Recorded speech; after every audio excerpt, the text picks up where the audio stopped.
Bonjour à tous, je suis Gilles Mancillon, je venais vous saluer aujourd'hui, j'espère que vous passez une bonne journée. Je voulais parler aujourd'hui de notre nature multidimensionnelle et savoir que bon, c'est l'éveil de la sagesse, il y a ce réveil qui est en train de se passer et donc on doit adresser toutes sortes de choses pour les libérer et savoir que plus on peut, il faut arriver à éliminer tous les doutes, toutes les peurs, toutes les indulgences, les mauvaises habitudes, c'est pas très facile, il faut essayer de s'adresser parce qu'on est tous différents, mais savoir qu'est-ce qui est prioritaire, qu'est-ce qui doit être fait en premier. Et parce que si on vivait en haut d'un monastère au Tibet, ça serait assez facile, il n'y aurait pas de distraction. On a toutes des situations de vie qui sont quand même dans la société, qui sont assez complexes et dont on est constamment bombardé avec des distractions. Et donc c'est juste petit à petit, on arrive à déconnecter de plein de choses. Et ces anciennes choses, une fois on arrive à déconnecter, on n'a pas forcément envie d'y revenir. C'était des choses anciennes qui nous ont servi. Il ne faut pas se juger soi-même pour son programme. Il faut essayer d'avancer quand même le plus rapidement possible. Voilà, maintenant je vais parler de la nature multidimensionnelle. En réalité, nous sommes tous des êtres multidimensionnels. Omnidimensionnel même, mais avant tout on est multidimensionnel, mais il faut arriver à comprendre ce que l'on peut faire pour développer cette nature interdimensionnelle. C'est-à-dire, c'est un petit peu comme si on était un poste de radio et qu'on est la troisième dimension. Nous, ce que l'on vit, c'est dans la troisième dimension, le monde des sens. On reconnaît la réalité physique et matérielle comme la réalité, la seule réalité qui existe parce qu'on l'expérience à travers nos sens physiques. C'est reconnu par l'ego comme étant la réalité. C'est la troisième dimension. Et donc, il faut apprendre à se brancher sur des fréquences supérieures. Et quand on se branche sur des fréquences supérieures, les fréquences inférieures disparaissent. Quand on s'élève, les fréquences inférieures n'existent, les 3 et 4e dimensions n'existent plus. Il faut savoir aussi que les transformations se passent dans la première dimension au niveau des cellules. Il y a toute une accélération de notre procédé cellulaire qui se manifeste dans la deuxième dimension au niveau de nos organes. Nos organes ont aussi besoin d'être purifiés pour que l'énergie puisse se rassembler au centre.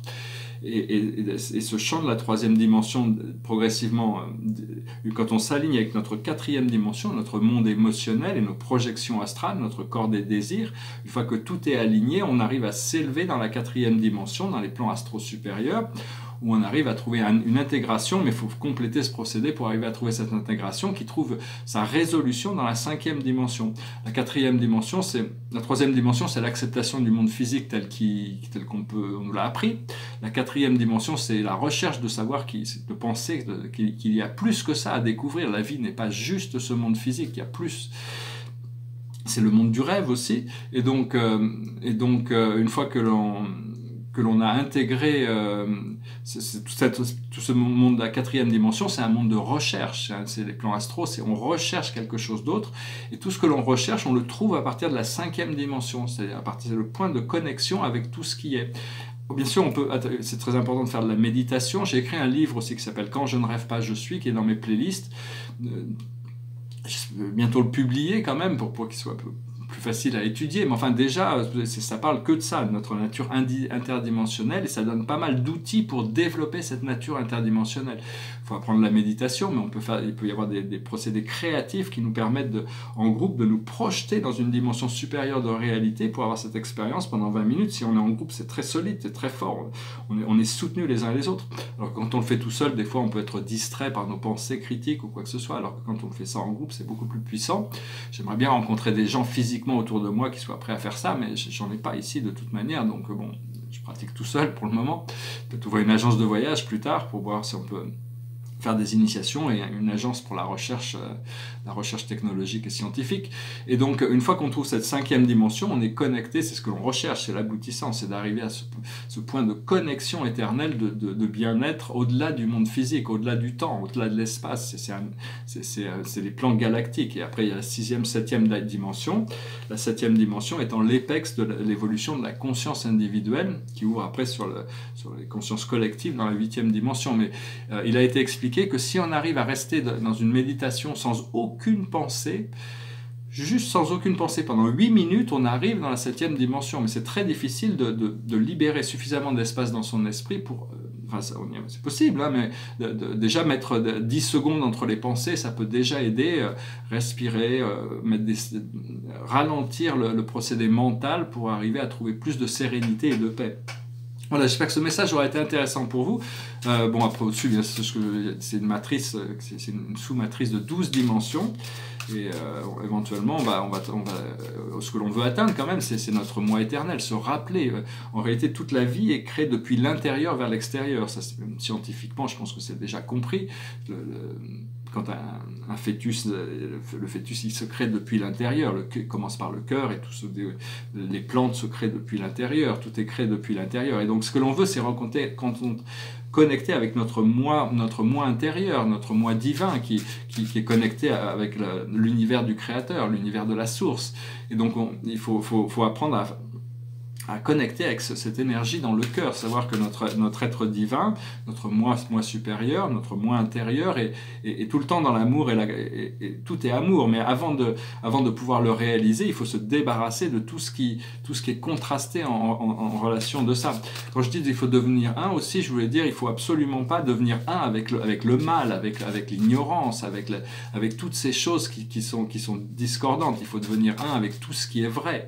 À partir du moment où on deviendra un avec tout ce qui est vrai, Dieu nous renverra pour nous demander d'intégrer l'intégralité du programme. Mais il faut d'abord se purifier, il faut vraiment se perfectionner, il faut se purifier, il faut connecter avec ce qui est vrai, ce qui est bon et ce qui est beau. Et il ne faut surtout pas s'associer avec ces choses ces choses de l'illusion, du mal, ces choses comme... Voilà. Donc... j'espère que ce message aura été intéressant pour vous. Sachez que bon, de toute manière, on est déjà... Quoi qu'il arrive, il ne s'agit que d'un théâtre ici. On prend les choses très au sérieux.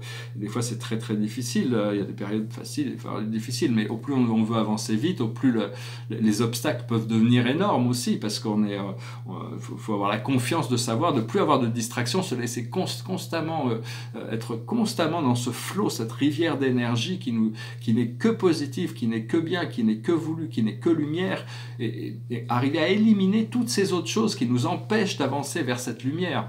Une fois que l'on a découvert ça, c'est se tourner, on peut s'imaginer dans un cercle de lumière, se tourner mettre ses mains en haut, regarder la lumière et essayer de la faire descendre, enfin pas essayer, mais la faire descendre, la faire venir des plans supérieurs. Parce que les dimensions, bien qu'elles soient intérieures aussi, elles sont aussi empilées les unes sur les autres. Il y a un accès vertical qui nous permet à notre conscience, une fois qu'on a ouvert la porte du ciel, de pouvoir s'échapper du corps et pouvoir commencer à avoir ces expériences conscientes au-delà du monde physique. Tout ça, c'est un procédé, il faut essayer il faut continuer à travailler, suivre la guidance, si vous êtes attiré par des livres canalisés, il y a beaucoup de messages canalisés, des galactiques, des archanges, il y a beaucoup de choses qui sont disponibles, ça peut être très utile, c'est tout sur Internet, hein, mais bon, il faut savoir que avant tout, c'est à l'intérieur de nous que la connexion doit se faire, hein, vivre dans notre moi connecté. Le tableau derrière moi, c'est un tableau, je pense qu'il est fini, il a finalement fini, c'est un tableau assez grand, hein, il est un peu étrange, mais je pense qu'il est fini, je vois pas trop ce que je pourrais rajouter dessus, il a un bon équilibre, c'est un tableau très fort, il y a énormément de choses dedans. Donc voilà, je l'ai pris en photo et je pense que je vais le garder comme ça.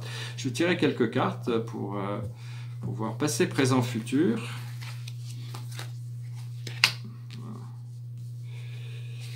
Alors, le passé, c'est la clairvoyance, le présent, c'est la richesse, et le futur, c'est la sérénité.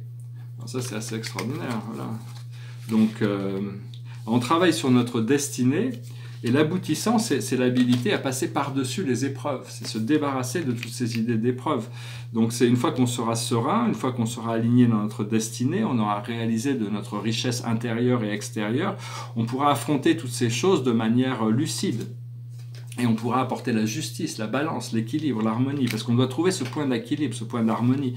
On doit chercher ce point d'harmonie à l'intérieur de nous. Voilà, j'espère que ce message aura été intéressant pour vous. Je vais finir avec une petite chanson qui est facile.